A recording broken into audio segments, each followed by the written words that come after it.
안녕하세요. 장애인 인권 교육을 맡은 강사 박치훈입니다. 저는 신장장애와 시각장애를 가지고 있습니다. 갑작스러운 당뇨로 인해서 눈도 많이 안 좋아졌고요. 일주일에 3번 혈액투석을 받게 되었습니다. 그로 인해서 저는 낮은 자존감과 내가 왜 살아야 되는지 그러한 점에서 많은 방황이 있었습니다. 그런 와중에 장애인센터에서 장애인 인권 교육을 받아보라는 권면을 받았습니다. 처음엔 듣지 않으려 했었는데 그래도 한번 받아보자라는 심정으로 듣게 되었습니다. 긴 시간 동안 정말 내가 소중한 존재이고 또한 살만한 가치가 있고 무엇보다도 저의 낮은 자존감이 회복되는 좋은 계기가 되었습니다.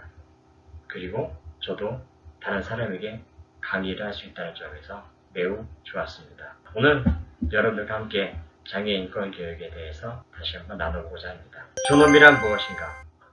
가장 근본적인 질문을 앞에서 인권교육은 시작됩니다. 인간이란 이유만으로 사람은 그 존재 가치가 있으며 그 인격은 존중받아야 함을 의미합니다. 전 이 첫 문장이 제일 마음에 듭니다. 인간이라는 이유만으로 그 존재 가치가 있고 나의 인격은 존중받아야 함을 의미합니다. 세계인권 선언문에도 인간의 존엄성의 바탕이 있으며 또한 자유와 평등을 유지할 수 있음을 의미합니다. 그렇다면 존엄은 어떻게 실천해야 할까요? 인권이란 인간이 가지고 있는 권리이지요. 인간이라는 이유만으로 모든 사람은 가지는 근본적인 권리가 바로 인권이죠. 즉 인간이 가지고 있는 기본적인 권리입니다. 인권은 모든 사람이 존엄성과 권리를 평등하게 태어났다는 원칙을 기반으로 하고 있습니다. 높고 낮음이 없고 부자와 가지지 못한 자 모두가 평등한 존재임을 의미합니다. 모든 인간은 동등하며 또한 모두 중요하며 어떠한 경우에도 이 소중한 권리를 박탈할 수가 없다는 것이죠. 부자라고 해서 많은 권리를 가지고 있는 것이 아니고 가지지 못한다고 해서 모든 권리를 잃은 것도 아닙니다. 모두가 동일한 의미입니다. 그러면 가장 우리 인권에 중요한 것이 무엇인가요? 존중받아야 하는 것도 중요하지만 가장 중요한 것은 자유이죠. 외부적인 구속이나 무엇에 얽매이지 않냐고 자기 마음대로 할 수 있는 상태를 말합니다. 따라서 저도 자유는 무척 중요합니다. 저도 내가 하고 싶은 것을 할 수 있는데 어떠한 관습에 의해서 어떠한 구습에 의해서 아니면 우리 부모님께서 이러이러한 점은 저의 행동에 대해서 간섭할 때 저도 굉장히 개인적으로 싫어합니다. 하지만 근본적인 것은 어떠한 구속이나 어떠한 무엇의 관습에서 나는 충분히 자유로울 수 있는 권리가 있다고 합니다. 실례를 들어서 공산주의 같은 경우에서는 인간의 자유는 미미합니다. 따라서 우리 저희 북한 동포들이 남한에 내려올 때 가장 이구동성으로 이해하는 것이 자유입니다. 이 자유가 그리워서 남한에 내려왔다는 것이죠. 어쩌면 저도 이 자유를 그냥 자연적으로 주어지는 자유라 생각합니다. 그렇기 때문에 자유는 정말 중요한 것입니다. 법률의 범위 안에서 법의 테두리 안에서 남에게 구속되지 아니하고 자기의 마음대로 할 수 있는 행위를 말합니다. 세계인권 선언문의 조항 일부를 말씀드리겠습니다. 모든 인간은 태어날 때부터 자유로우며 그 존엄과 권리에 있어서 동등하며 인간은 천부적으로 이성과 양심을 부여받았으며 서로 형제의 정신으로 행동하여야 한다. 또한 모든 사람은 인종, 피부색, 성, 언어, 종교, 또한 정치적 또는 기타 간의 민족성 등 또는 사회적 출신, 재산, 출생, 기타 여러가지 신분과 같은 어떠한 종류의 차별이 있어서는 안되며 이 선언에 규정된 모든 권리와 자유를 행동할 수 있다는 것입니다. 모든 사람은 법 앞에 평등하며 어떠한 차별도 없이 법의 동등한 보호를 받을 수 있으며 어느 누구도 그 사생활, 주거, 또는 모든 면에서 자의적 간섭을 받거나 그의 명예, 명성에 대한 어떠한 비난을 받지 아니하며 또한 모든 사람의 의견은 자유와 표현의 권리를 가지고 있다는 것입니다. 장애인이라는 것은 신체적 일부의 장애가 있거나 정신 능력이 원활하지 못해 일상생활이나 사회생활에서 어려움이 있는 사람을 말합니다. 따라서 장애는 발달장애와 또한 외부장애, 내부장애 등으로 나눌 수가 있습니다. 따라서 여러분, 신체적 장애는 뇌병변장애, 지체장애, 시각장애를 말하고 내부장애는 장루, 신장투석, 또 여러가지 그 내부장애를 말할 수가 있습니다.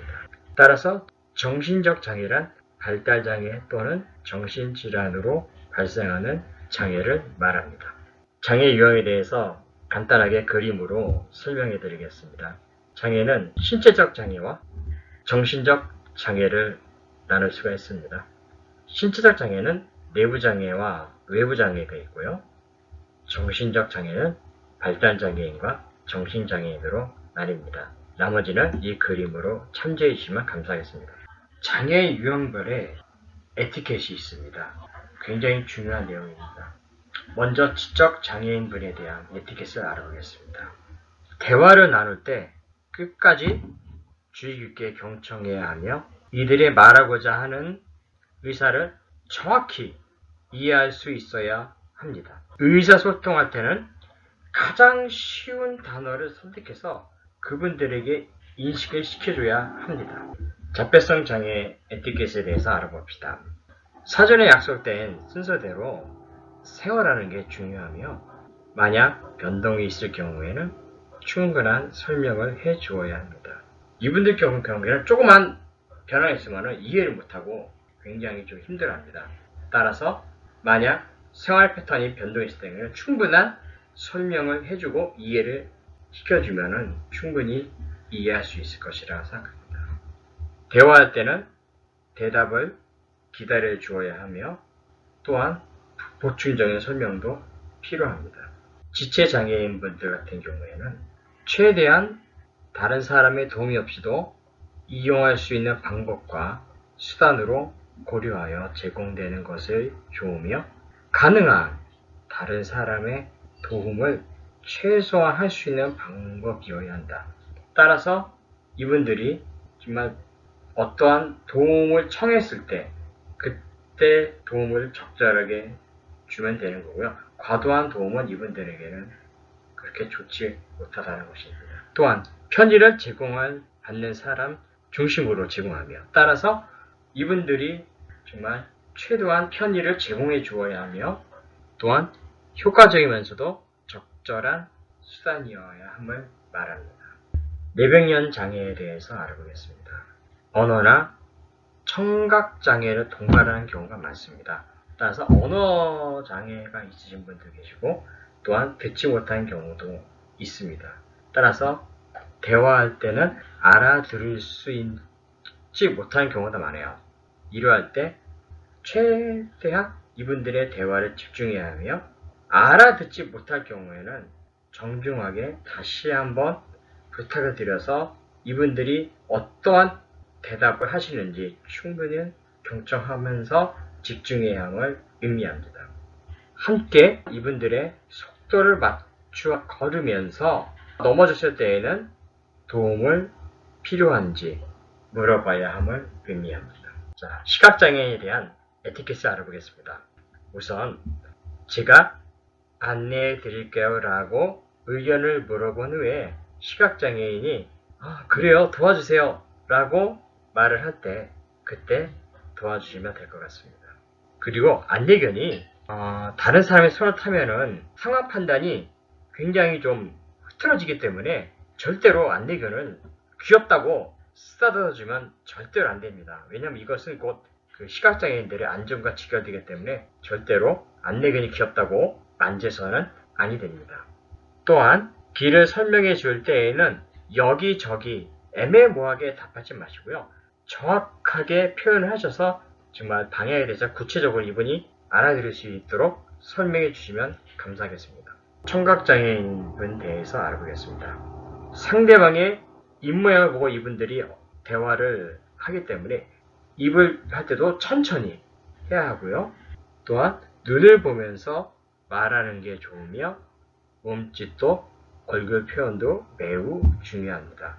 이분들은 주로 얼굴을 보면서 그분의 입모양을 보면서 대화를 유도하기 때문입니다. 청각장애인이 말을 할 때는 고개를 끄덕이면서 경청하고 있음을 알려주는 것이 매우 중요합니다. 듣지 못했다고 생각하고 함부로 말을 해서는 아니 됩니다. 이분들은 다 듣고 있거든요. 뇌전증 장애에서 알아보겠습니다. 좀 간질장애라고도 표현하기도 하지요. 경련 발생 시에는 당황하지 말고 신속하게 담당자에게 알리는 것이 중요하며 머리 아래에 푹신한 것을 깔아줘야 됩니다. 이분들이 발작에 대한 잘못했다고 하면 머리가 다칠 수가 있거든요. 경련이 끝난 후에는 완전히 의식을 찾을 때까지는 이분들은 혼돈 상태에 있기 때문에 혼자 두어서는 절대 안 되며 거리를 두고 지켜봐야 합니다. 경련이 끝났는데도 숨을 쉬지 않거나 수차례 경련이 계속 반복되거나 할 경우에는 구급차를 요청해서 이분을 빨리 병원으로 모셔가야 합니다. 자, 퀴즈를 한번 내려볼까요? 시각장애인들에게 가장 적합한 품종의 강아지는 무엇일까요? 첫 번째, 진돗개. 2번, 레드라도 리트리버. 세 번째는 세퍼드. 과연 어느 것일까요? 네, 맞습니다. 2번, 레드라도 리트리버이죠. 시각장애인 안내견 같은 경우에는 여기 밑에 이게 길게 있는 것이 있죠. 이게 하이에스라서 이렇게 사람이 이걸 잡고 시각장애인 안내견을 이동한 대로 이분들이 끌고 가고 싶고요. 여기 있는 이 목들 같은 경우는 시각장애인이라는 안내견이라는 표시입니다. 여러분들 이거 아십니까? 3년 전 2018년? 19년도에 이 시각 안내견을 훈련하고 있는 아주머니께서 롯데마트로 들어갔었는데 갑자기 거기 직원들이 걔는 안 된다는 거예요. 그래서 여기 분이 얘기했죠. 이건 시각 안내견을 훈련받기 위해서 나온 것입니다. 아무리 설명 들어도 설명 안 되는 거예요. 무조건 안 된다고요. 막 소리가 버럭버럭 지르니까 이 개가 귀가 쫑긋해가지고 그때 이 뉴스를 듣는 순간에 아찔했어요. 이럴 수가. 시각장애 안내견인데도 들어가지 못하게 하네. 그래서 인터넷에 막 난리가 났었어요. 도대체 개념이 있는 인간 소리지 않아서 결국은 불매 운동까지 한다고 하니까 그제서야 이제 잘못했다고 이야기를 했었던 경험이 있었고요. 어떠한 일이 있더라도 시각장애 안내견이 공공장소, 버스, 심지어 어떠한 곳에서 시각장애 안내견을 결코 차별해서 안 되고 들어가지 못하면 안 됩니다. 이거는 결코 일어날 수 없는 일입니다. 따라서 항상 우리 시각장애 안내견은 어디든지 갈 수 있다는 것입니다. 시각장애 안내견에 대할 때 주의할 점에 대해서 말씀드리겠습니다. 첫째, 함부로 만지거나 부르면 안 되고요. 함부로 먹을 것을 주워서는 안 됩니다. 안내견이 횡단보도를 건너가려고 할 때 무단 횡단을 하지 않고 신호를 반드시 지켜야 합니다. 안내견이 없이 혹시 주인 없이 돌아다닐 때에는 주위를 둘러보면서 도와주어야 합니다. 장애인 이동권에 대해서 말씀드리겠습니다. 장애인들의 이동권이 많지 않기 때문에 정말 중요하다고 생각합니다. 특히 저상버스 같은 경우에서는 휠체어 타신 장애인분들이 굉장히 중요한 운송수단입니다. 예전엔 버스도 못 탔어요. 오직 지하철만 탔었는데 이젠 버스도 우리 장애인들이 탈 수 있다는 것입니다. 이 그림 보는 것처럼 버스에 리프트가 나옵니다. 그러면은 이 리프트를 통해서 휠체어 타신 분들도 이동할 수 있다는 것입니다. 따라서 휠체어 타신 장애인분들은 이런 리프트가 굉장히 중요합니다. 점자블록 경사로도 굉장히 중요합니다. 왜냐하면 시각장애 같은 경우에는 이 점자블록을 통해서 이동이 가능하거든요. 또한 지하철의 교통 약자속도 이것도 엄밀히 보면은 우리 장애인분들을 이용할 수 있는 권리인데 이것이 어느 순간부터 우리 어르신들에 대한 전유물로 여겨졌지만 실제적으로는 우리 장애인분들도 교통 약자성을 이용할 수 있다는 것입니다. 이러할 때 서울 스마트폰 불편 신고 앱이 있습니다. 거리를 걷는데 여기에 경사로가 없다. 점자 블럭이 없었다. 그러할 때 이 앱을 통해서 신고를 통해서 시정할 수 있다는 것이죠. 지도 위에 신고 위치 표시가 가능하고요. 현장 사진 및 동영상 첨부가 가능합니다. 또한 내가 신고한 것에 대해서 조회할 수도 있어요. 나의 불편한 신고 처리 결과를 바로 조회할 수 있고요. 신고 내용 상세 보기 및 실시간으로 처리 결과 조회가 가능합니다. 굉장히 좋은 거죠. 우리에게는 정말 필요한 앱이라 생각합니다. 긴 시간 저의 강의를 함께 해주셔서 감사하고요. 여러분의 가정에도 항상 평안하시길 바랍니다. 감사합니다.